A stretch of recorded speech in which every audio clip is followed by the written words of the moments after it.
诸位至诚礼佛行三问顺礼，一问顺。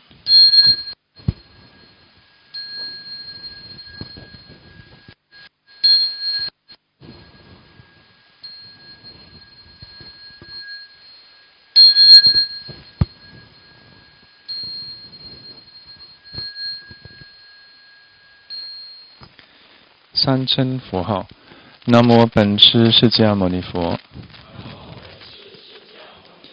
南无本师释迦牟尼佛。南无本师释迦牟尼佛。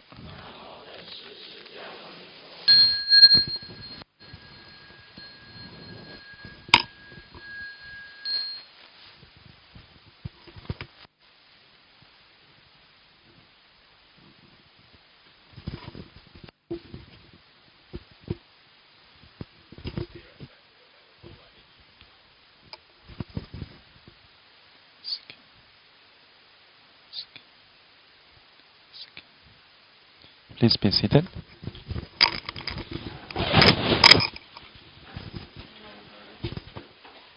Have they done the sitting? They have done? Okay. Good evening, brothers and sisters. Welcome back. How are y'all today? Good?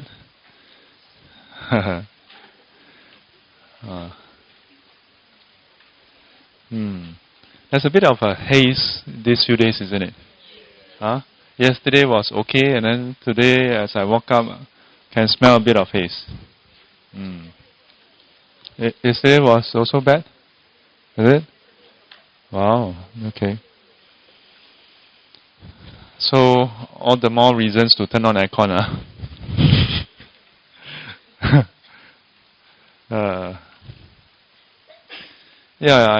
I didn't really, in a way, notice it. I just thought maybe it's Qingming, Yeah.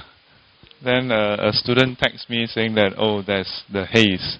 You may want to close your window and turn on the aircon. Yeah.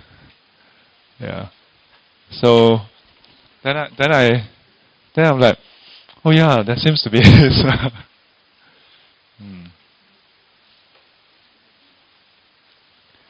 So this is the second semester or second module.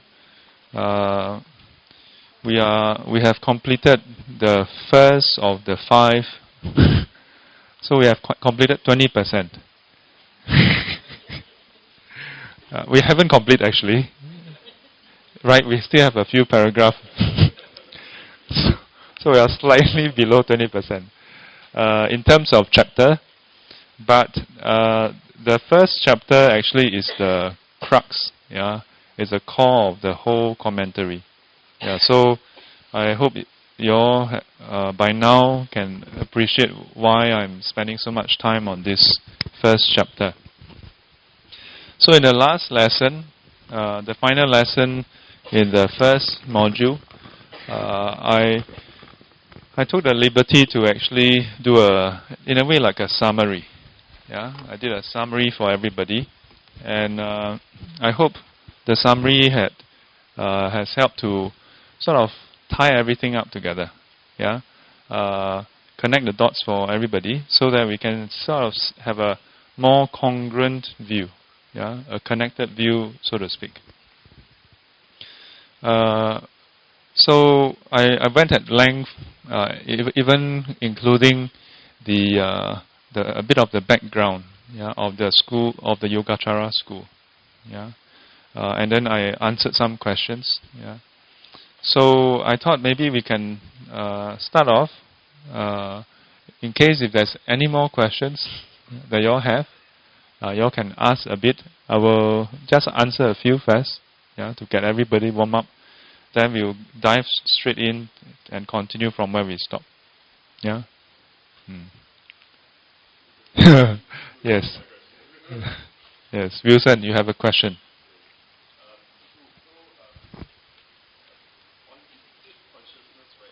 Yes.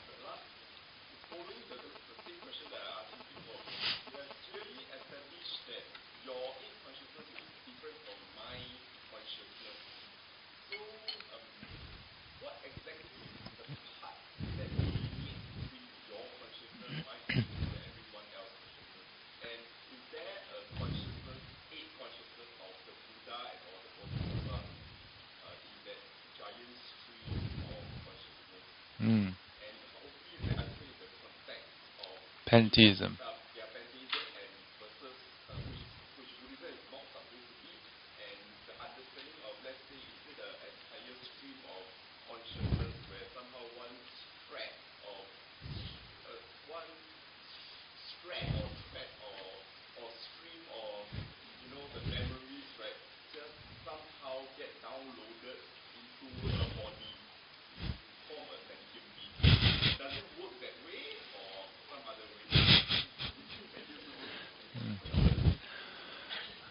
I hope that question has started everybody on the right foot.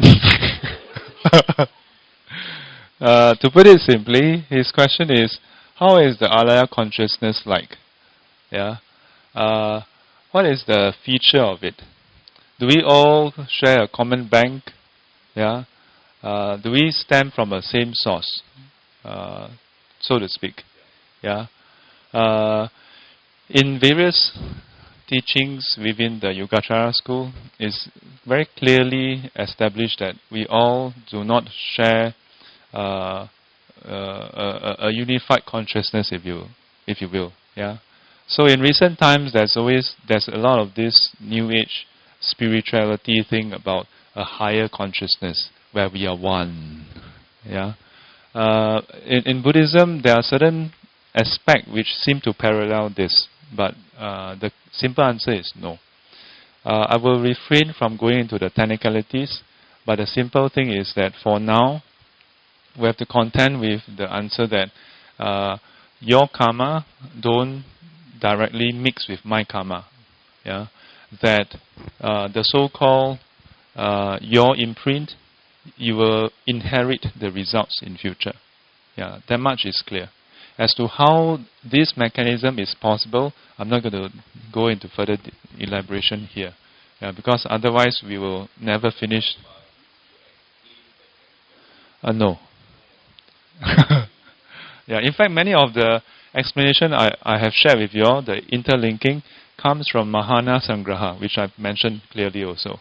Yeah, because this itself establishes the various categories of dhammas, of phenomena.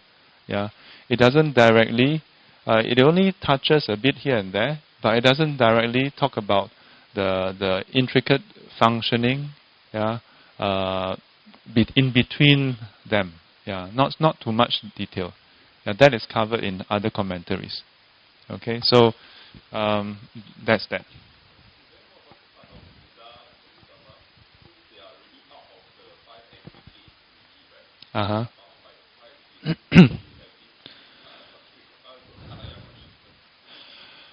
In the Yogacara school, we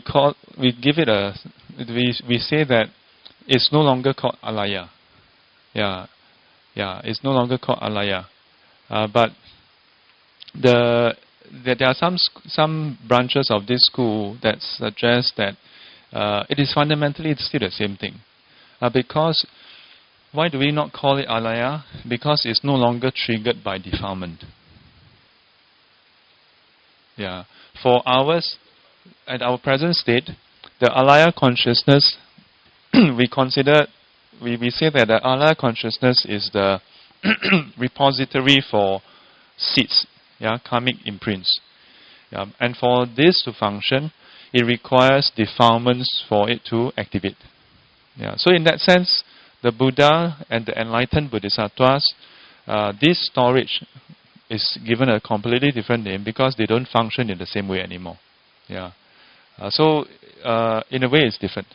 But yet in the other way, there's still this consciousness. Yeah. And in a way you could say that we relabel it because its function is different. So instead of being triggered by defilements, it's triggered by something else. Yeah. And from my understanding, it will be the vows and aspiration. Yeah, love and compassion. Yeah, instead of driven by greed, hatred, and delusion. Yeah. Perhaps more importantly, to bring this down to earth, back to our daily life, it is to recognize that even as our very existence is defined by the alaya consciousness, okay, it is because of our present moment defilements that shapes what eventually arises. Yeah, firstly. Secondly, is how if you can step out of that and not connect with defilements, that we can still be active, still do things, yeah, not driven by greed, hatred, and delusion. Why is this important? It's important because a common question that arises in many Buddhists as we learn more and more teachings is, hey, before I learn Dharma, I'm an active citizen. I'm actively working and then hitting numbers, yeah, getting medals for my work. Yeah, I rise up in the ranks, and I will fight for what I think is right. I will get people fired if needed. Yeah, I'll write emails to get things done. So after attending Dhamma class, yeah, listening to the teachings, yeah, 我佛慈悲，yeah, 熄灭贪嗔痴，灭除成垢惑, whatever. Then after learning Dhamma, then some Buddhists may find that, hey, our life is quite in contravene with the teachings. Then we get into a predicament. Like, then I don't know how to live my life anymore. I don't know how to function at work. Yeah, I don't know how to interact with people anymore. If I call my friend up for lunch, is that attachment? Yeah, yeah. If my mom like Abba, then should I buy? Yeah, is that sowing negative seeds? And no, the seeds are planted and then would be there for perpetuity, And until such day when there are sufficient conditions, then it will ripen. Oh no, I can't even be filial to my parents anymore. Yeah. I thought I just explained. Okay, wait, let me wrap up. And we can go on with many examples, including students who ask me, so Sifu, if we say I agree with the teachings, that we should let go and we should not be attached to things, and we should remove our greed, hatred, and delusion. But in which case, then, how do I continue living my life? Yeah, I'm supposed to study hard and work hard for my GPA, for my CAP points, and now, I'm like, should I study so hard? Yeah, and how about one particular student? I remember her question. How about my boyfriend? How about my family? If I let go, then how do I care for them? Am I supposed to just dump them? So these are questions that often bug Buddhists who are sincere in the practice, who really find meaning in the teachings, but then unfortunately find this paradox or a conflict between living their life versus practicing the Dhamma. Yeah. Here I want to highlight that while we cannot directly see the alaya consciousness, from the question itself and what I mentioned earlier, it should point to the fact that, yeah, there's the usual way of living our life, driven by defilements. Yeah? Driven by defilements. Greed is what keeps our economy alive, in a way. Yeah? Hatred is, well,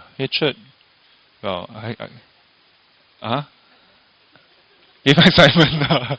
Yeah. But you'll be surprised, how the term hatred is a very huge umbrella term. Yeah. The fact that we want to really, there are people who live their life driven by negative impulse in a way. Yeah. I remember how in the corporate world, during the global meeting, the CEO would go up and then shout out our competitor's name, and all of us would boo. And it seemed like the right thing, like Oracle, Scott McNeely, boo, Of course, not everybody do that, you know. Some colleagues from Singapore that, what kind of stupid thing is this? Yeah, but that seems like really the right thing to do. Yeah, so a lot of industries, not directly involved in killing or harming people, yeah, but would engage in very, very strong emotions, yeah, that is driven by anger or a lot of detesting of the opponent, yeah, which is basically the competitor. Sometimes it gets a bit more personal, yeah. Like when sometimes, whether in the family or with friends or with colleagues, when someone you see someone get bullied, yeah. So it's quite natural and understandable that we will feel frustrated. Do you feel frustrated when you see someone bully our friend? Say yes. Yes, thank you. Yeah. Of course we'll feel frustrated. And maybe even if it's too much, we may even feel anger towards that person. Yeah? And driven in this way, wow, it gives us a lot of courage. Usually we don't dare to speak up. Usually we just keep quiet. And usually we'll just maybe even laugh. But because it's our friend, wow, we get so upset. We start to say, hey, stop it. You know? Yeah. Then we learn the Dharma. then as much as we feel the anger and we feel like it's the right thing to stand up for our friend, we start to second guess ourselves. Yeah? And we, bo chap. Yeah. Maybe some people may just say, okay la, bo chap la. Yeah, not mine, not his, not, yeah. 消业障. And yeah, and some may even think that, oh, it's 消业障. So, here I want to highlight something that, yes, that's the usual way of thinking, yeah, or way of life, so to speak. We are typically driven by these emotions, yeah, of greed, hatred, and delusion, by the defilements, yeah, of different degrees, of course. Amidst these defilements is sometimes kind intention also. We cannot deny that. But there's another way of living, yeah. We don't have to say, oh, if we drop away this, then my life become impasse. I can't do anything now. It doesn't have to be that way. That we can still live a very active life, but driven in a different way. Driven not by greed, hatred, and delusion, but by love, compassion, and wisdom. Yeah? That it is possible. Yeah? It is possible. Even when we are not enlightened yet. And that's the key thing. That is perhaps a very important message in Buddhism. That despite the alaya consciousness, that we can transcend that, overcome that, even when we are not enlightened. Yeah? And bit by bit, each time we overcome that, yeah? When we encounter something, it triggers maybe a habitual impulse. Yeah? But it doesn't mean you must act upon it. And if you can overcome that, yeah, then you are that bit closer to enlightenment. Yeah? And you would have planted a new seed. A seed that is going against the flow of defilements. And then bit by bit, yeah, we change. And bit by bit, we purify. Yeah? Today we're going to look through the rest of the alaya consciousness, yeah, the text itself. And then if we can, we'll proceed on to chapter 2. So where did we stop? Can you all remember? 果相, Wow, okay. 艺术时, yes, I explained this the last time. Last. Yeah, so over here, 自相, 果相, 因相. Yeah. So 自相, 果相, 因相. So as far as the fruit is concerned, yeah, I mentioned about how there's the varied manifestation. Yeah, when we are acting, there's wholesome, unwholesome. Then when the seed is planted, as far as the seed is concerned, you cannot say, oh, this is the particular seed, or that is, yeah, is ambivalent in a way. Yeah, but then from there, then it manifests into all kinds of different forms. Yeah, all kinds of different forms. And why? Alaya consciousness itself is in a way neutral. Is in a way neutral. Okay, so today we start off with 音相, yeah, 音相. Yeah, and for those who after the, is it 2 weeks or 3 weeks? Yeah, two lessons. Yeah, so 3 weeks. Yeah, 3 weeks hiatus. So we are on page 4. Yeah, we're on page 4. Yeah, the first chapter on heart. Yeah, and by heart we here talk about consciousness. Yeah, and we have gone through the first 7, and we are now on number 8, alaya consciousness, which is the storage consciousness.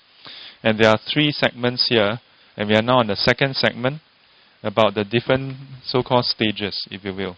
Yeah, and now we are looking at the causal feature, if you will. 因相即一切种子事，此现行识能执持诸法种子，令不失散。So the 所以名为一切种，一切种，the seeds or the roots of all. Yeah, the alaya consciousness have this aspect. Yeah, has this aspect where it is the cause of all things. Yeah, the cause of all things, so to speak. 这显示了第8识的不共因相。Yeah, so all these are unique to the alaya consciousness. Yeah, unique to alaya consciousness. Within the Yogacara school, the alaya consciousness is seen as the cause, yeah, for all things to arise. Yeah, alaya 是为种子，希望分别所依。Yeah, our discrimination is the supporting condition. Alaya consciousness with the seeds, yeah, is the cause. These two together manifest this whole world. Yeah, manifest this whole world. 因相即一切种子是. Yeah, this is the consciousness that embodies all the seeds. Yeah, or the root, if you will. Yeah, the root of all things. The root of all things. For the eye consciousness, eye consciousness is the cause or the conditions for vision to arise. Yeah, for us to see. Ear consciousness, just sound. Yeah, nose is just the smell, and so on. Yeah, but for all the other things, all things in fact, yeah, alaya consciousness. 志向是本体义. Yeah, what is 本体? Yeah, the essence, the essence, the body itself. 在3种障中，执障义的过失最重。So the attachment, yeah, attachment. This is some of these are explanation of what we have already gone through. Okay, the first 3 mentions about what do you call that? 障, the storage, yeah, storage. Then mention about 3 forms of storage, all of which is alaya consciousness. Yeah. So here, this part here, you all look at the screen. When I say here, then if you all look down, then when you look up, my finger is gone. So in this paragraph here, this is like a interconnect paragraph to do some explanation. Yeah, we have gone through the second set. Yeah, we are moving on to the third set. But before that, there's this paragraph here, which explains some of the interconnect meaning. Okay. So 志向是自体义，在3种障中，执障义的过失最重。Yeah, so what is 执障? 执障 refers to the aspect of the alaya consciousness as the attachment, yeah, attachment storage. Yeah, this is what our attachment centers around. Yeah, centers around. And so based on that, it says its fault. Its fault is the problem lies here. Yeah, the 过失最重。过失最重。所以以阿拉耶显示第八的志向，是特约执仗义而说的。Yeah. So as far as the alaya consciousness is concerned, this attachment is can be seen as a primary feature. Yeah, a primary feature. 又因第八识的自体上具有因果二义。Yeah, so earlier here is 自相 then 果相因相。Yeah. So as far as the feature of this consciousness is concerned, there is the aspect where there's an attachment. Yeah, but at the same time, it serves as the cause and also the result. Yeah, there's the cause and the result. 又因第八识的自体上具有因果二义，所以成为事论。Okay, so I'm not going to explain 成为事论 here. Okay, but what is 成为事论? This is another commentary. If we were to download this commentary, then we have to extend the class by 1 more year. Yeah, or maybe 2. Okay. So what is 成为事论? 成为事论 is a commentary that establishes what is Yogacara. The name itself is basically that. Yeah, and like the other commentaries, it basically establishes and defines the workings of alaya consciousness and the interconnect and in between. Yeah, there is this 百法明文论, there is 一切四谛论, there is 色大乘论, there is 成为事论, there is 起信论, there is 八十规矩颂, 30颂. This is just huh? I have to learn, or you all have to learn. The two primary texts that I got to learn from my teacher is 一切四谛论 and 色大乘论. I would say that, yeah, I'm not. I would say that I am very grateful to my teacher for opening the doors to the Tripitaka. Yeah, because through his explanation and guidance and teachings, then this is not so daunting. Yeah, this particular one that we are going through is considered the preliminary, like the entry level. Yeah, so.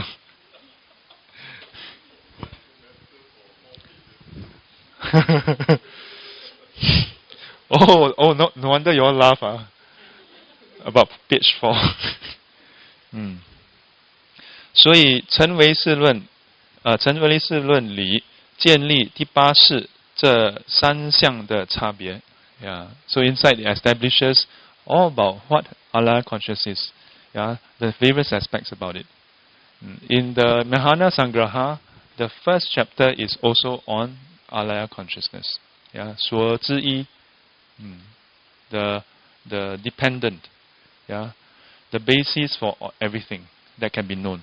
Yeah, what is the basis? Alaya consciousness. Okay. So moving on, 三相, then 三位, the three positions. 三位, so the 三位 here, the three position. Yeah, so we have gone through this. Now we are going into this. Yeah, 三位. It refers to how as sentient beings. So all sentient beings, when we say sentient beings, we typically refer to unenlightened sentient beings. But at some point, we cultivate, we attend Dhamma class, we come Komingsan, attend, then, become more enlightened. Yeah, then some become more enlightened, others become even more enlightened. At some point, you are officially known as being enlightened. And as you become more enlightened, the role of the alaya consciousness sort of shifts and changes. So this San Wei, three phases, if you will, is referring to how for different categories of individual, then this alaya consciousness play a slightly different role in a way. So what are they? 这第八识 by now, when I say 第八世, what is it referring to? Alaya consciousness, of course. Yeah. Is it 第八意识? No. There are some branches that refer to the eighth consciousness as 第八意识. Yeah. So in the lineage and in most of the texts, it's very clearly stated 第八阿拉耶识. Okay? Not 第八意识. 这第八世从凡夫发心到圆正佛国. Yeah, so from unenlightened stage all the way until you attain perfect enlightenment. Yeah, there are 3 phases, 3 stages, if you will, and between them there are differences. Yeah, 有3位的差别. Okay, so there are 3 different stages. Yeah, so just now the question, how about Buddha? Fundamentally still the same thing, but because of the functioning itself has changed. Yeah, so in some texts they give it a slightly different name. So the first stage, who is involved in the first stage? 我爱执障现行位. 我爱执障现行位. So this is a stage where the self-attachment, ego, still exists. What is this stage? The unenlightened stage. Let me just establish this first, okay? Because as you go through the text, then they seem to include some other people that we usually call enlightened. Yeah, but typically when we say 我爱执持现行位, typically for this stage is referring to unenlightened beings. I want to just say this out first. Then as we go through the text, this text seems to, the definition seems to be in contradiction with what we usually learn. Okay? 即七地以前的菩萨. So those who are before stage 7. Okay? 二乘有学. So basically all those who are before arahanthood. Not including arahanthood. Yeah, 二乘有学. I have explained to you all 二乘有学, right? Okay, come, let's test. What is 二乘有学? Quickly flip. Okay, stop. Don't refer to your notes. Because this Sifu is a lazy Sifu. So I want to teach you all how to remember things without memorizing them. Yeah, it pains me whenever I see people trying to memorize things. Since young, I don't like to memorize things. So sometimes it may amaze people like, but Sifu, your memory is so good. But my memory is not necessarily the best. Yeah. And yet I don't spend time memorizing them. So how do I remember them? First thing, pay attention. Not suggesting that you are not paying attention. Yeah. But pay attention meaning, how do I put it? You must really focus and throw away everything you have heard or everything you are thinking about that happened in the day. Like totally just focus on whatever I say first. Yeah. Don't go and think about what I say first. Just listen to what I say first. This is what I found very useful for me. Yeah. Because sometimes I also fall into the, as I'm listening, I'm starting to screen through it. Then I find that after that, I only hear half the message. Very easy. Maybe it was because my Chinese was quite thorough. So when I met my teacher, and my teacher had the 中国东北腔. Yeah. So even my mom had difficulty, understanding his talks. Yeah, but I don't know whether it was just a connection, or maybe it's because of that itself that caused me to have to pay more attention. Yeah. So, yeah, many of the explanation I gave you all is basically what I heard years back, like 12 over years back, or at least 10 over years back. Yeah. So as you are listening, then it's helpful to take notes. Yeah, you may say, but Sifu, I cannot even finish catching what you say. You ask me to take notes, how to, catch up. You all have the privilege of your fellow not schoolmate, classmates, printing, Jin and Lily, they printed the handout. Komi-san didn't print. Did they all give us a receipt? Never give me a receipt. I also act blur. No, they fasting. They fasting. So I know that it's a challenge because this is supposed to be an English class and everything is in Chinese. Yeah, but I try to write down the English where I can. Okay. So the challenge is, as you listen, write down what you understand. Don't try to write down word for word what I say, because you cannot possibly write as fast as I speak. Write down what you understand. Yeah, and then when you go back, you must do your revision. Yeah, I did 3 to 4 years of intensive, study and learning this way.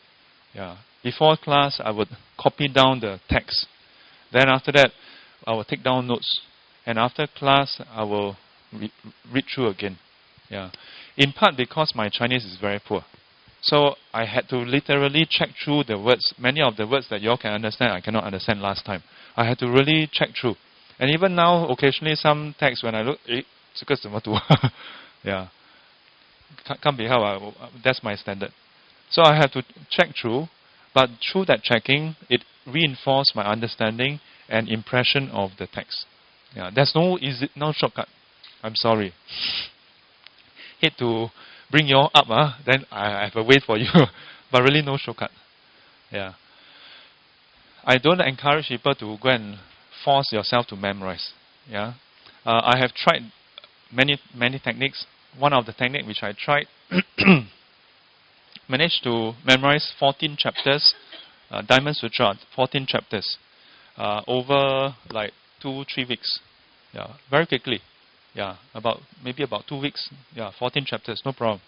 Partly because I was in a retreat, nothing else to do. Meditate. Sian lah. Memorize.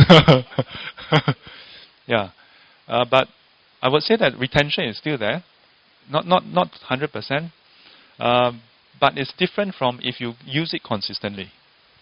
Yeah, so if you want to remember what is 二乘有学, you really have to understand what it's talking about. 二乘 2, say 2 equals to 2. 乘, what is 乘? Vehicle. Understand? Write down. Give you 5 seconds to write down. What you mean until today you don't know? Okay, quickly write down. Yeah? 二乘 refer to 2 vehicle. Refer to the 2 vehicle.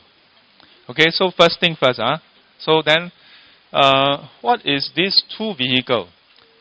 Today, in many centers, and even namely Tibetan centers, but many Mahayana centers also 搞不清楚. Then they think, 三乘 refers to 那个小乘、大乘 and then 金刚乘. No, this is not inside the sutra. Yeah, this is only found in the commentary in the Tibetan tradition. I'm not saying that I'm not against that.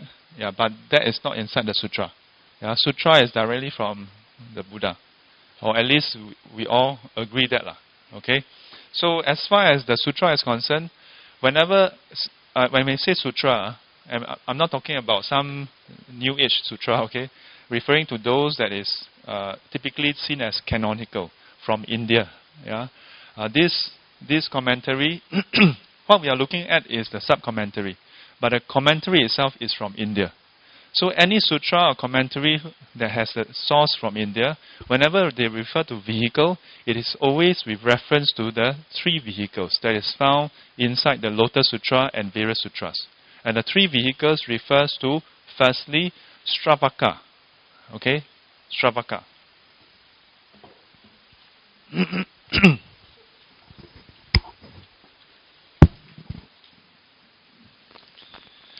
Something tells me that we cannot finish the 8 consciousness today.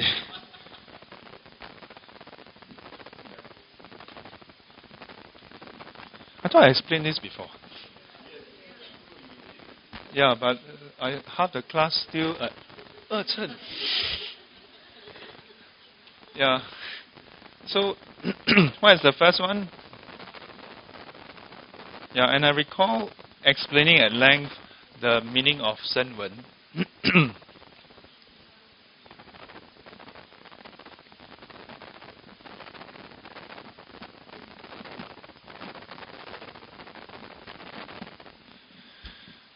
The hearers. Yeah. The second one. The second one. Yeah. So either Pacheka or Prateka. So one is Pali, one is Sanskrit. Yeah.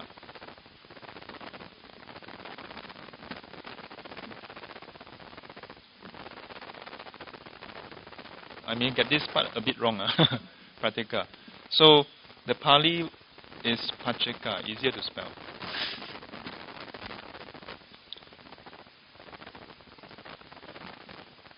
So this is either Yuan Jue or Du Jue.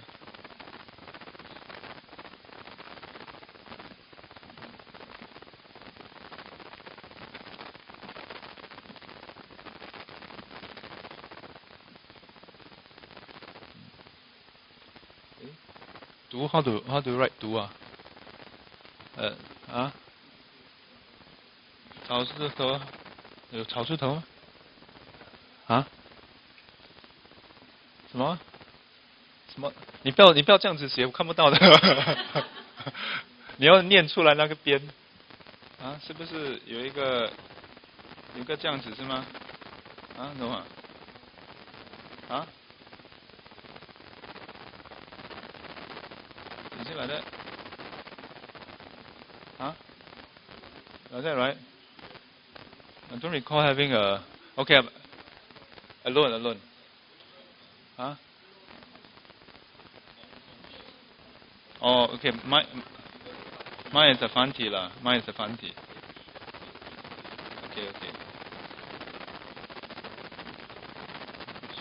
Okay, let me explain the meaning. Meaning is more important. So the first meaning is those who specifically attain enlightenment through the realization of dependent origination. Okay, dependent origination. The Sravaka, you may wonder, but Sravaka also no dependent origination, but the entry point is impermanence and suffering. Yeah, Du Jue entry point is dependent origination. Yeah.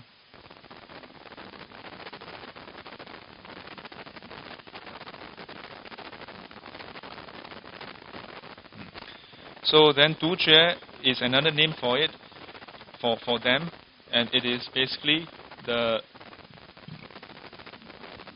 solitude Buddhas, if you will. Why such a specific term for them? Because between them, Pacheka Buddha or Prateka Buddha, they attain enlightenment slightly different from Sravaka. Sravaka are known as hearers by virtue that they depend on the teachings of others. Yeah, in the text, it usually refers to the teachings of the Buddha. Yeah, without the teachings of the Buddha, then this category would be incapable of attaining enlightenment directly. Yeah, they would have to wait for the next Buddha to arise, then continue the learning, and then attain enlightenment. The Buddha in one of the sutra went to the 5 pure abbot, the Wu Jing Ji Tian. Yeah, that is where the Sakadagami, the third stage enlightened ones, are reborn after they die, if they do not attain arahanthood. Okay? You all third year and beyond class student, this one. So, in that sutra, then the Buddha had a conversation with one of the heavenly beings there. Yeah, who they are all anagamis, and the anagami the Anagami then declared that, oh, he was a monk under this and that Buddha. Yeah, under one particular Buddha, that was aeons back. Yeah, and he still haven't attained enlightenment. Yeah, so there's this contention here. Okay, those who are of this category, they require the specific instructions from the Buddha. Those of this category, they differ. Pachika Buddha are capable of attaining enlightenment on their own accord in the final life. Yeah, they don't need the presence of the teachings of the Buddha to be present. Yeah, they can in their final life, they just watch the economic crisis or 缘起性空. Okay, yeah, they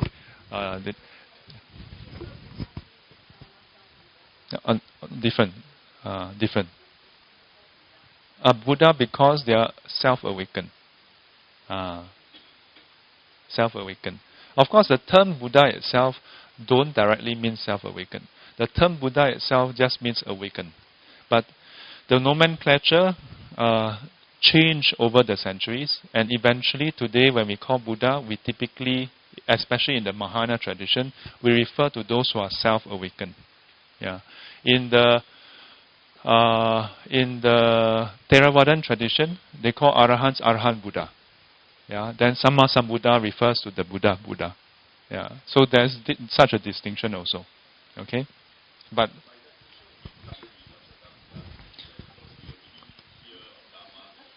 can.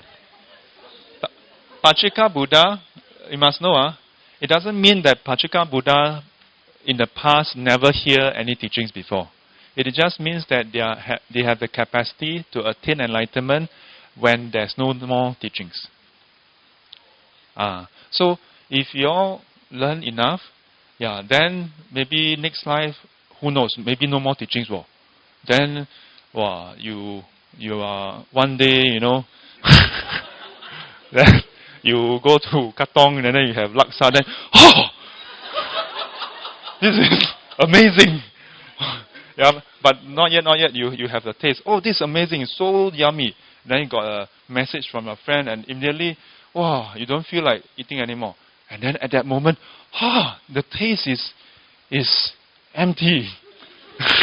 It's dependent on conditions. And then, you attain Pachika Buddhahood over one bowl of laksa.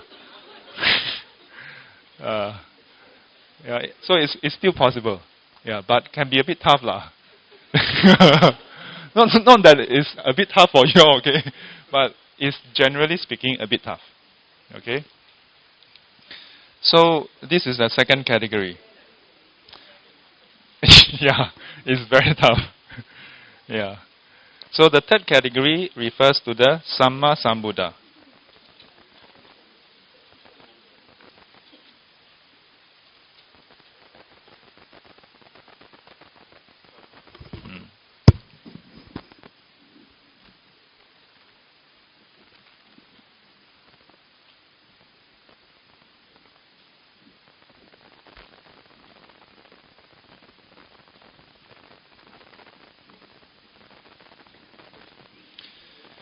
Zhen Den Zhen Jue. So the perfectly enlightened one.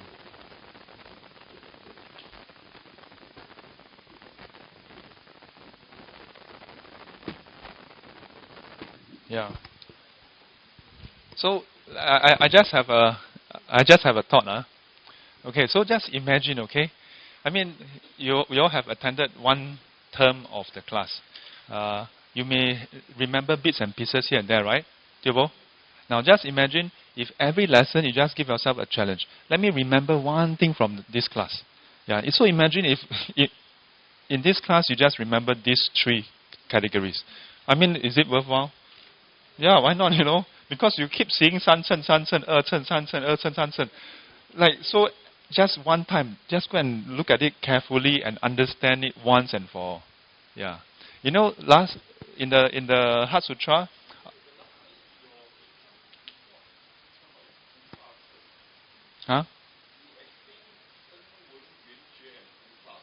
Oh yeah, how come today I changed? Oh yeah, sorry. Wait, hang on. I correct myself. Wow, swear. Wait, let me explain one part first. So last time in the Heart Sutra, I often recite 12缘起. But there was a time where I actually cannot remember 12缘起 also. Until one day, because my teacher keep on 无明缘行, 行缘事, so I was like one day, what exactly is this? So I really go and read through each of the characters. Read through everything. And then after that, okay, I remember. Yeah, but thanks for highlighting. Boo boo. My bad. Sorry. 向大家忏悔啊，讲得太快了哈。Okay. This one is the final one. I correct myself. I stand corrected rather. 声闻乘, 独觉, and then 菩萨. Yeah, I correct. Thank you.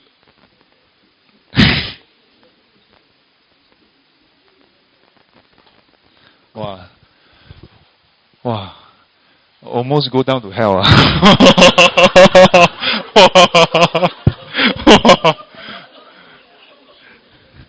Wow, hang. Huh? What, you think can anyhow say? Okay, Bodhisattva path. No, but I cannot say that we'll go down to hell. I say almost. Yeah, maybe. Yeah. Bodhisattva path. Okay, so Pusa, yeah, Bodhisattva. So, yeah, thank you. Thanks, Wilson. So these three are the three vehicles found in the Lotus Sutra, which are, yes, the previous time I mentioned. And ultimately, this will come into the picture as the final goal. Yeah. So in case if you recorded this in your mind as the three vehicles, please override. The previous one that I mentioned, that's the correct one. This is the correct one. Okay? Let me repeat. I write in red, okay? If you still remember wrongly, not my fault. Okay, number one, what is it? Stravaka. Number two, Pacheka. Number three, Bodhisattva. Okay, phew. Wow. Okay, Lai? Yes.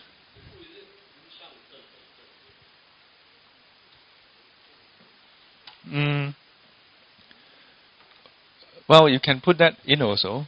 Yeah, but if you just say 正等正觉, there's nothing wrong also. Yeah, there's nothing wrong also. Samma Sambuddha, nothing wrong. Yeah, but of course, by most reference always refer to that this goal, this fruit is unsurpassed. Yeah, there's nothing wrong with it. Yes.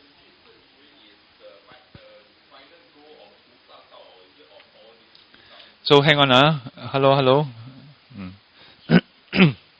The question is, so this Samma Sambuddhahood, yeah, is that the goal of Bodhisattva alone or the rest? Yeah. In the Lotus Sutra, it is the final goal for all vehicle. For all vehicle.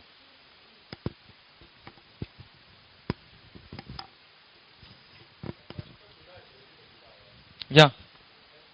But still not complete yet. Why? Because for Pacheka Buddha, he do not teach. Yeah, he do not expound the Four Noble Truth, Eightfold Path. He do not set up the Sangha. So he just attained the fruit himself. Yeah. There are different categories of Pacheka Buddha. Yeah, found in various texts, highlighting the different features and qualities.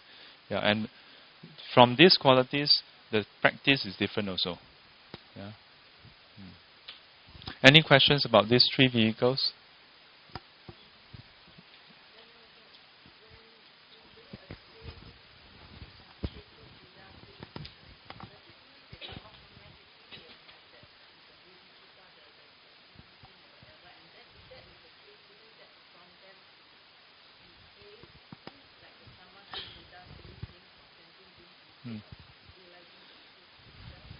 So, whenever we look at, so her question is, would someone having attained Pacheka Buddhahood have the compassion to teach, and so on and so forth.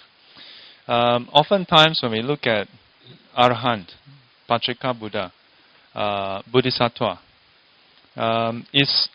it's common to then ask the question, so would they have compassion to teach? Because there's always this contention about how, the first two wouldn't teach.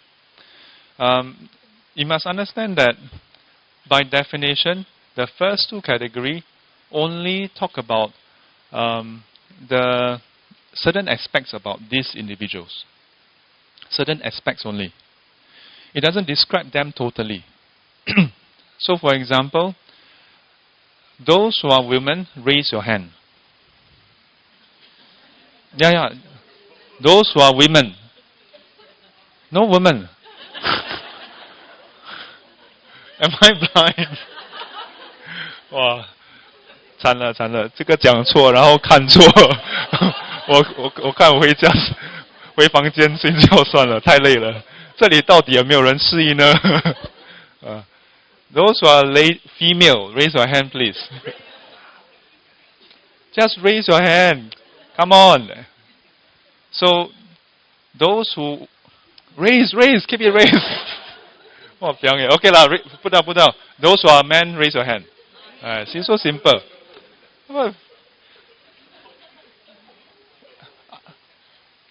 给你们机会参与，留下种子印象，不要。Okay, 来 guys, raise your hand. Those who wear specs, put down your hands. You notice that the set, put down your hands. So you notice that the set of men who raise their hand, when I say men raise your hand, is different from if I just say men who don't wear specs, raise your hand. Do you see the difference? Yeah? So what does that tell us? If now I throw a stone, okay, all of you blindfold yourself, and then I throw a stone, I kena one man, okay? From that alone, okay, when I hit someone, that person must shout, okay? And by the shouting, you can hear whether it's a man or woman. By the shouting itself, can you tell whether the person wears specs? You can't. Can you? Yeah, if you hit the specs. Yeah. Notice my question was, hit the person.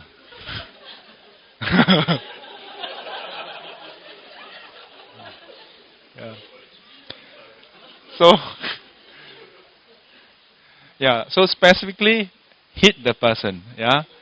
Of course, if you hit the specs, then you would know perhaps that the person wears specs. But if it hits the person, not the specs, then what happened? You can only tell that it hit a person. And you can only tell whether it hit a man or woman. Okay? Assuming we have the precondition, you must shout in your normal voice. Man. Okay? So, I mean, let me just rule out all the other possibility. There's some of you say, but if the man shout, and the woman goes, oh. That's besides the point, you know. Hit the specs. So, yes. Huh?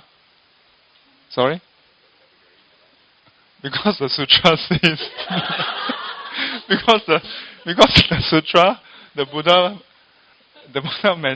gave this parable of the house on fire, and the three sons are preoccupied about we playing, and then he manifested three different cards to attract them out, and then he says that ultimately is the I think 大金牛车, and which is basically Sama Sambuddha.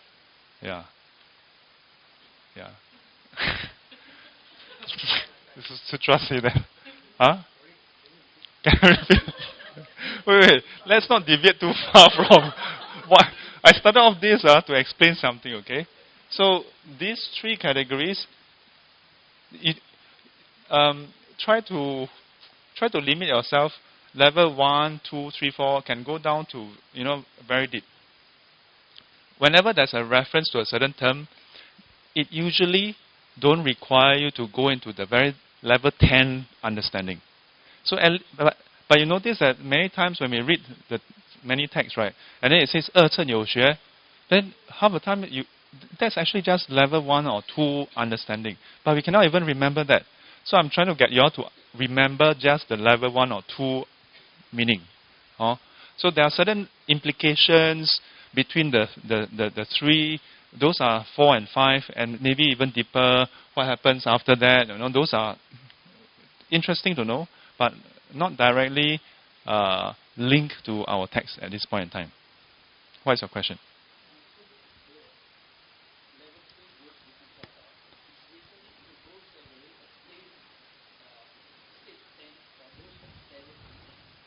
So for this is referring to all bodhisattvas.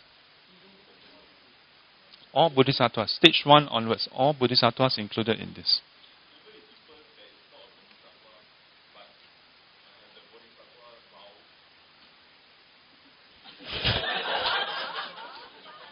I'm not a man, but I'm a man. what do you mean? Uh-huh.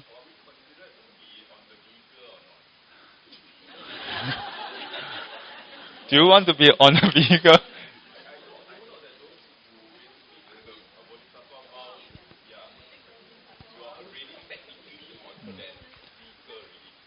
So have you taken the Bodhisattva vow?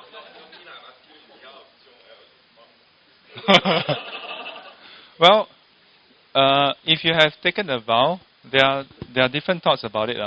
There are those who say, once you have officially taken the Bodhisattva vow, then you are a Bodhisattva. Yeah. But then you must know, in the process of taking the Bodhisattva vow, there's one final question where they ask you, 汝是菩萨否? Then you're supposed to, basically the question, are you a Bodhisattva? Yeah, but but when you answer, yes, I'm a Bodhisattva, what does it mean? What does it entail? Yes, it is a commitment to, not simply the precept, because the precept is a finite list. It's about commitment to this mindset, this way of life, that you're not going to put yourself in front of others. That you're going to, every single breath you take is going to be for sentient beings. Even when you fall sick for sentient beings. You're willing to do that. That is a Bodhisattva. So just going through a ceremony, anyone can go through, like. Shh, then.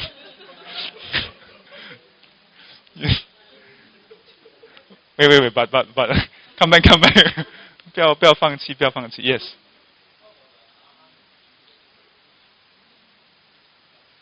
Come again? Why? Arhan belong to the Shravaka. First category. Sorry? It's typically seen as impermanence. Yeah, entry point is through impermanence, then realize suffering, and then from there no self. Yeah, 无常苦无我. Yes. So, is there a level 1 or 2 question? Okay, simply put, there are those who stop there, there are those who continue. Yeah, but do you all understand my question just now about specs and with no specs? Who don't really know what I was trying to get at? Okay, so when you hear an analogy or metaphor, you must first ignore what it's trying to imply. This is what I observe in the years of teaching, that many times when you hear a metaphor or analogy, 比喻, and you immediately try to understand, what is it trying to say? You will usually miss it. You must just understand in the context of the metaphor first. So the metaphor or the analogy I was giving is that when I choose anyone, and you can see that it's a man or woman, just by the gender itself, you cannot tell whether the person wears specs or not. Can you understand this part? Yes, So, when we mention an aspect that describes a person, it doesn't describe other aspects of that person. This is the fundamental thing I'm trying to draw an analogy. Understand? So, I don't know whether this is like a huge jump for you, okay? But let me try. So, when we talk about Sen Wen, it just refers to those who attain enlightenment in this way. Yeah? And specifically, for this category, those who practice in this way, their entry point is usually through impermanence, anicca, then from there realize suffering, yeah, dukkha, and from there anicca, dukkha, anatta, no self, yeah, wu chang ku wu. Yeah, so this is the standard model. And we typically say, then from this, the fruit is arahanthood. And what is arahanthood? Become dispassion of this world, become free of attachment of this world, free of craving of this world. So this is one description of a feature of this category of individuals. All you can say is, this category, when they reach fruition, when they reach arahanthood, they are free of attachment. They are free of craving. That's all you can say. You cannot say whether arahant is man or woman. You must look at the person, then you know man or woman. That's why women, when you attain enlightenment, arahant, you also call arahant. Men also call arahant. No distinction. You cannot tell the gender in this case. Similarly, I would position and say, how about whether the person have compassion? You cannot tell really. Yeah. Will it have this much compassion or that much compassion? The term arahant don't define whether the person have how much compassion. It just talk about how much defilements the person have. 0. That's all. Understand? Also, the misconception oftentimes is that, oh, arahants have no compassion. No, it's because the term arahant don't describe his compassion. Wasn't meant to describe his compassion. Yeah? That's the thing, okay? Simply put. So, are there those who, after attaining enlightenment, continue and then give rise to bodhicitta? Yeah, for sure there are those. But are they would all of them immediately would do that? Not necessary, because by definition, this term don't define how much compassion they have. So some are already at the brink. So the moment they attain enlightenment, they are able to have that breakthrough and start on stage 7, 8, Bodhisattva path. There are those who attain enlightenment, but it takes a while for them to build up. Yeah? Each time they build up, their previous practice of seeing impermanence and suffering is just so strong, they just, too much suffering, I cannot take it. Don't, cannot. Yeah, so there are such description. Such description. So,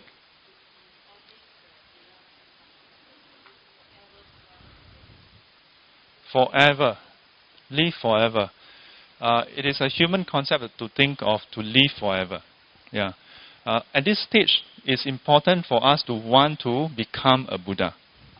But for those who have attained Buddhahood, they have no issue to appear as an unenlightened being. To appear in a suffering state. They have no issue with that. For us, attain Buddhahood, attain Arahanthood, no more suffering. But once those who have attained that stage, they are okay. Because they see that this is transient, impermanent. They are not attached to the body anyway. Yeah, they don't mind, so to speak, to arise in whatever state that is required to help sentient beings. So, minor diversion. 二乘有学. So, within these two categories, just now someone asked me, is the third category all enlightened or not? Does it include stage 1 onwards? I said yes. Yeah. So, in fact, basically, even the pre-stage 1, in the Bodhisattva path, in the Mahayana tradition, we say that even those 出发心 haven't even 登地, they are considered Bodhisattva. So here, likewise for Shravaka and Pachika Buddha. Okay? There are those who are on this path but not yet Pachika Buddha. There are those on Shravaka path but not yet Arahant. Yeah? So here, where are we? 二乘有学. Yeah? 二乘有学. So 二乘, whenever we say 二乘, is referring to two of these vehicles. Understand? This is 三乘. 1, 2, 3. Yeah? So 二乘, two of the three vehicles. Which two? Is it number 1 and 3, number 2 and 3, or number 1 and 2? Yes, very good. You see, you all know. Yeah? So 二乘, Shravaka and Pachika. And then of Shravaka and Pachika, 有学 refers to those who are still learning. Okay? Yeah. So 二乘有学. So, yeah. The first category is the Bodhisattva who are 七地以前, before stage 7. Because stage 7, as I may have mentioned before, is equivalent to that of an Arahant. Yeah? Stage 8 has gone beyond Arahant already. Yeah? Then 二乘有学 are those before Arahanthood. Yeah? So both this category and these two category, those that is before Arahant stage. Yeah? 一切一生. Yeah, so 一切一生 refers to those who are of the various realms. Yes. No. Before 6.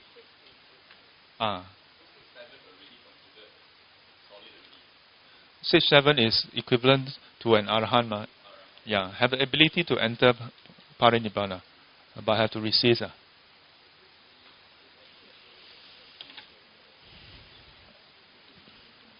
So, this, and this. 一切一生. So this is a specific term in Buddhism, 一生, varied birth. Yeah. So this refers to those, refers to sentient beings. Yeah? Being born in various realms. Various realms. Okay? 一切一生, 从无始来, from since beginningless time. This is something very crucial. In Buddhism, there's no beginning. Yeah, there's no beginning. There's no start of the universe, but there are start of cycles. Yeah, so there are endless cycles. Yeah, beginningless cycles of arising, formation, deterioration, and then ceasing. Yeah, 成住坏空, the 4 stages of development. Huh?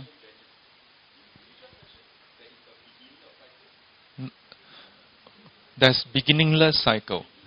Yeah. But within each cycle there's a beginning, of course. Within each cycle there's a beginning, but there's beginningless cycles. Cycles, yeah. Yeah. Yeah. Like from 3,000 years ago until now, there's different years, So what is the start of 2016? 1st of January. Right?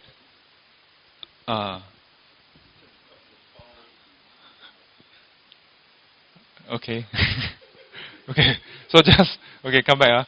从无始来, 称为阿拉耶. Yeah. So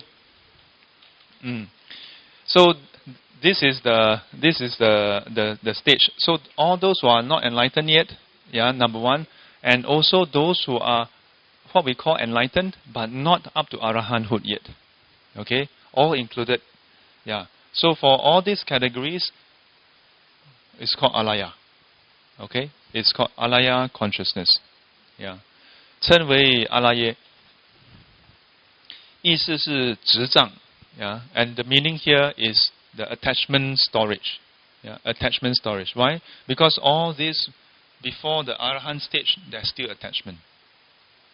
There's still attachment for all those who are prior to Arahant stage. Prior to stage 7, there's still attachment. Yeah, still attachment. 直到消除了人我执位的时候, then what happened? 这阿赖耶的名称也就舍掉了。Yeah, so when the person reach a stage where the Sakya Ditti or identity view, yeah, the attachment, yeah, the attachment has been removed. When the attachment has been removed, then okay, we say that this name is removed. The name, not the consciousness, okay, the name itself is removed. 善恶业果位, yeah, so this is a second stage, yeah, where there is still wholesome, unwholesome, yeah, there's still karma, okay. Not that our stage there's no karma. Our stage has karma, but our stage has karma, have cause and effect, but plus attachment, yeah. So let's take a look. 即从无始以来，直得到金刚道之间 ，okay， 金刚道 refers to stage 10, yeah, stage 10. 乃至二乘无学位 ，so 二乘无学位refers to arahanthood and the Pachaka Buddhahood， 都称为毗婆家。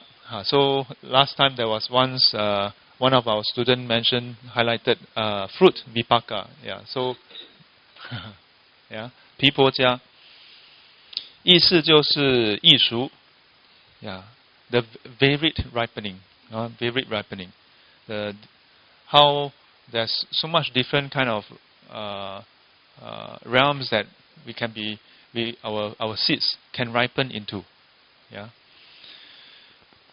直到无所知障位.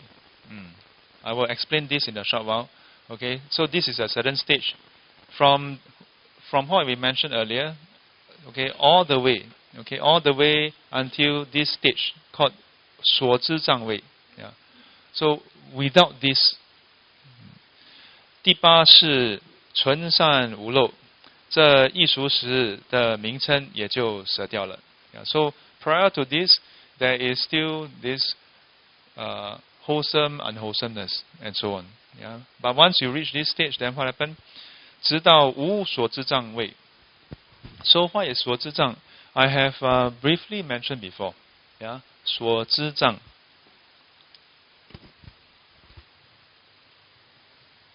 无所知障位.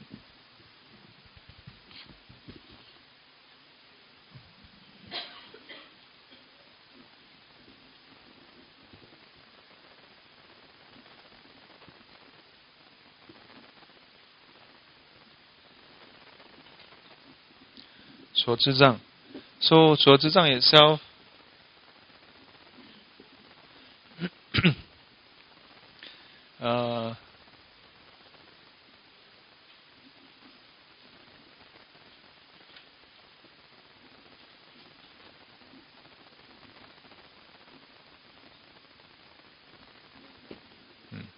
that which is knowable, or in some places just shortened as knowable. Yeah, 障 is obstacle.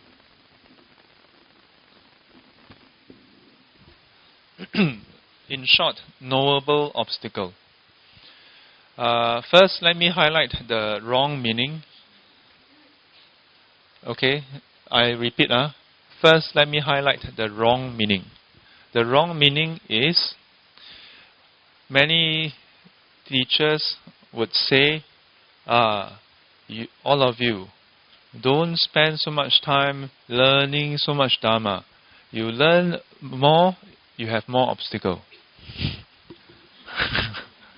This is the wrong definition.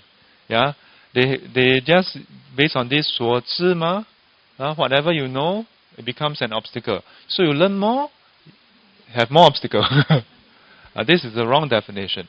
Okay, here 所知, the knowable, is referring to whatever that our mind can perceive, can be conscious of, which is basically the whole world. Yeah, but yet we don't know exactly how this world come about. In the Yogacara school, it says this whole world, actually, in all its variety, all arise through alaya. So, not knowing this, This is the obstacle we are talking about. In what way is this an obstacle? In the Mahana Sangraha, then it highlights those who are the two vehicles, they cannot see alaya consciousness. Only the Buddha and if I don't recall wrongly, the high-level Bodhisattvas are able to see what is alaya. Only they, the Buddhas, declare, in fact, the whole world arises through alaya. So, not seeing this, in the Mahana Sangraha it says, the Shravaka and the Pachika Buddha, they only learn about the 12缘起, yeah.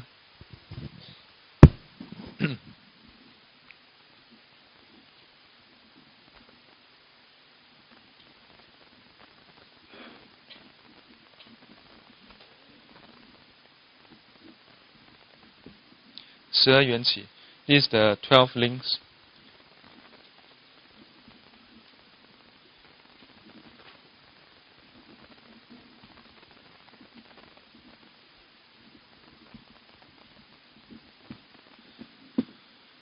So in the Mahana Sangraha and basically in the Yogacara school, we say that this is what is known, in the classical teachings. But there's another one which is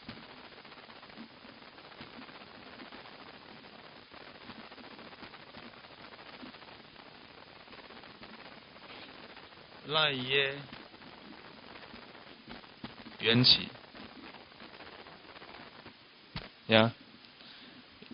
In other words, referring to alaya consciousness. Alaya dependent arising.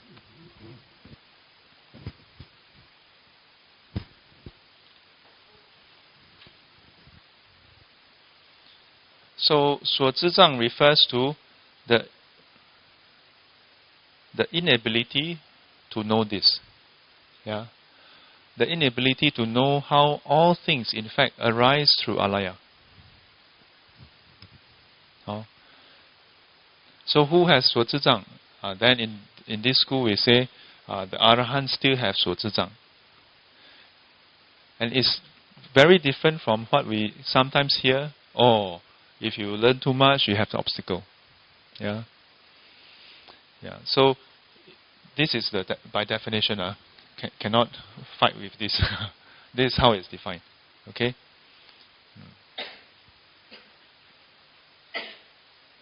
Yes.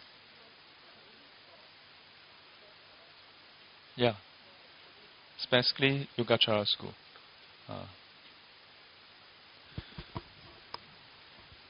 Alaya itself is known as 所知一.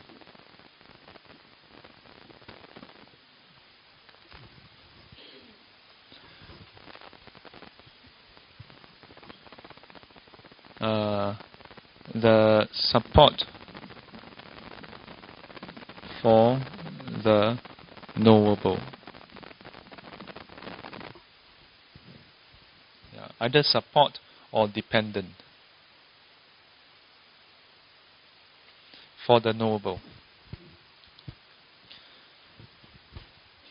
So when we say 所知障 here refers to the inability of sentient beings, of those who are not the Buddha, including the Arahants, the Pachika Buddha, who is not able to know that know about this.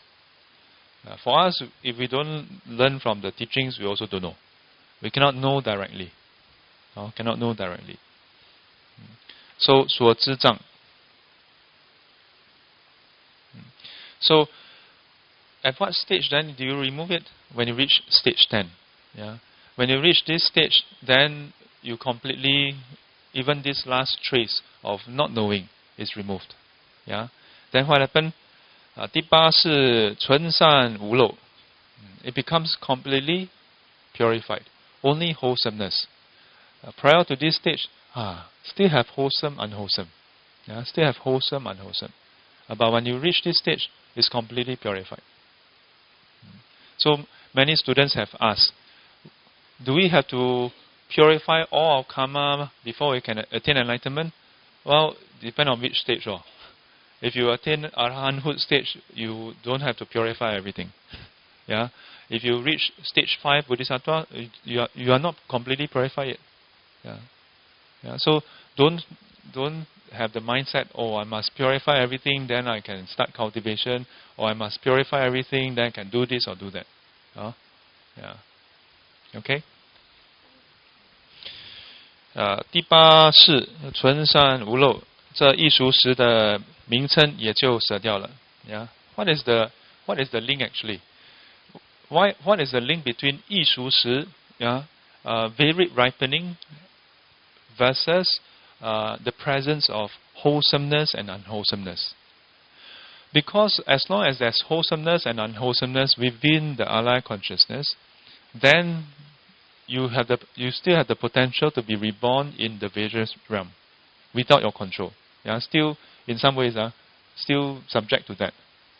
But once you have reached this stage, it's totally purified. Then, if you were to appear in various places, it's not through your so-called karma anymore, not because of your negative imprint, so to speak. So this is the implication here. So this is the next stage. Let me complete this part. 相续支持位. So in a way like intertwine, continued attachment stage. 即从无始以来乃至如来尽未来际的利乐有情位，称为阿陀罗。So another term for you all to memorize. But please don't memorize.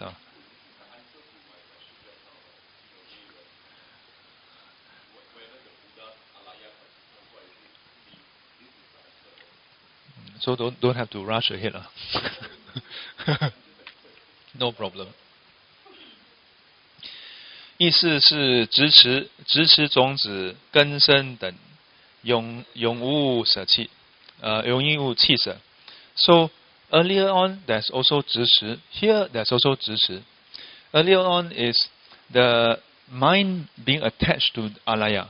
Here is alaya. Here 支持 is referring to how it supports, it nourishes, it maintains. Maintains what? Maintains our existence.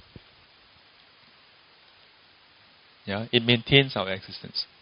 This is the aspect or the phase of the alaya consciousness that since beginningless time until present, until into the future, until even when you attain enlightenment, for Buddhas to arise in this world is through alaya's consciousness, this supporting feature, supporting function, if you will. Then Buddhas can arise in this world. Arahants, everything. Everything else can arise in this world. So I want to highlight here. Here, this is 支持. And over here is 执障. Both have the word 执, which is sometimes translated as attached, grasping. Here 支持种子根生等. So alaya consciousness can maintain, can support the seeds, can maintain and support the arising of our rebirth and all those things. From beginningless time until now when we are sentient beings, until future when you attain enlightenment, various stages, all supported through alaya consciousness. Until one day we all attain Buddhahood, still through this. This is also why in the Mahana Sangraha, then I've mentioned before the verse, 无始时来界，一切法等一，由此有诸趣，即涅槃正德. That since beginningless time, all things in this world, everything, equally depend on something. Depend on what? Depend on this thing. What thing is it? Alaya consciousness. It is because of alaya consciousness that there is the various realms and there can be nibbana. That statement is basically saying that. And that statement is elaborated here. This is what it's saying. It is a supporting element.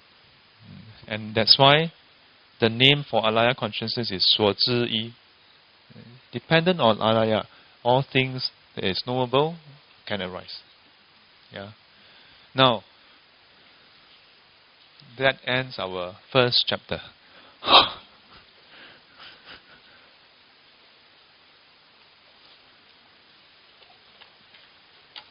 So let me hang on. Let me just highlight a few key things. What have we learned in the first chapter? That there is consciousness. Okay? Various consciousness. That even mind is classified as a consciousness. So if you just refer to consciousness as another name for mind. Okay? And then basically everything is just consciousness. Everything is just consciousness. And in particular, alaya consciousness. Alaya consciousness is the central feature of our existence, in other words. Now, this is a very unique school. It establishes and positions this. And in the previous lesson, in the first module, I highlighted how this arises, how this teaching arises. There were circumstances that warrant certain answers. So in some ways, alaya consciousness is an answer to those circumstances, such as the wrong attachment to emptiness, where individuals, after learning about emptiness, just void everything. Everything empty, nothing exists. Then I can do anything. So in this school, very clearly established, no, there's karma. And there's ripening. Ripen from where? From alaya consciousness. So what is the takeaway for us? Well, whatever good you do, don't think little of your good. It is not there. Whatever evil you do, also don't think nothing of it. It's not there. Then how can we work on the purification? Later on we will discover more, but just to highlight, Shin Si, repeated perfuming. Or if I can just translate to a more layman's term, repeated reflection, repeated practice, repeated cultivation. When you do that, it will plant new seeds. And if you plant sufficiently, then you reach a critical mass. When you reach a critical mass, you reach this tipping point where in the past you encounter circumstances where you respond negatively. But when you reach the critical mass tipping point, then you respond differently. And that will start off a virtuous cycle. That will start off a virtuous cycle. As we proceed to the second chapter, third chapter, there will be sections about intricate parts of the mind. So we'll start off from there. Okay? Put our palms together.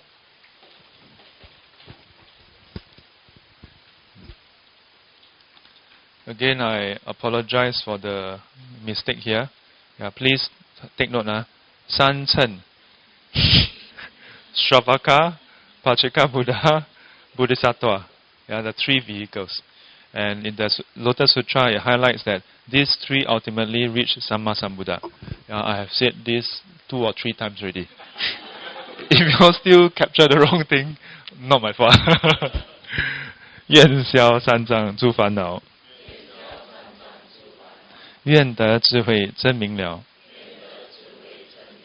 普愿罪障悉消除，世世常行菩萨道。阿弥陀佛。起立。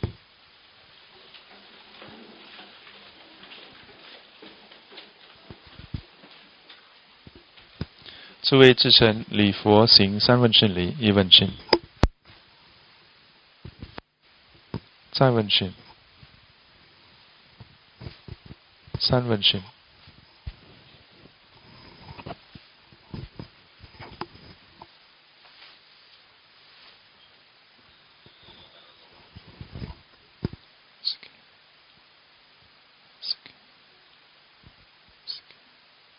Till we meet again, may be guided and protected by the Buddha, Dhamma, and the Sangha. Sadhu, sadhu, sadhu. And as always, Guai, Guai.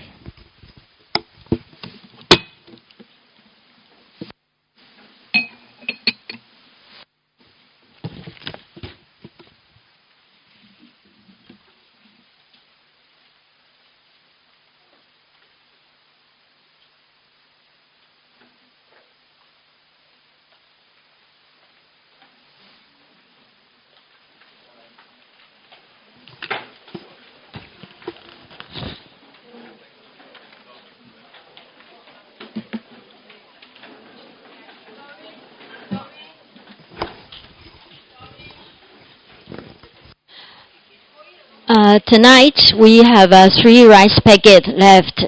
So if you can help to consume it, it's on my left hand side on your way out on the cabinet. Net.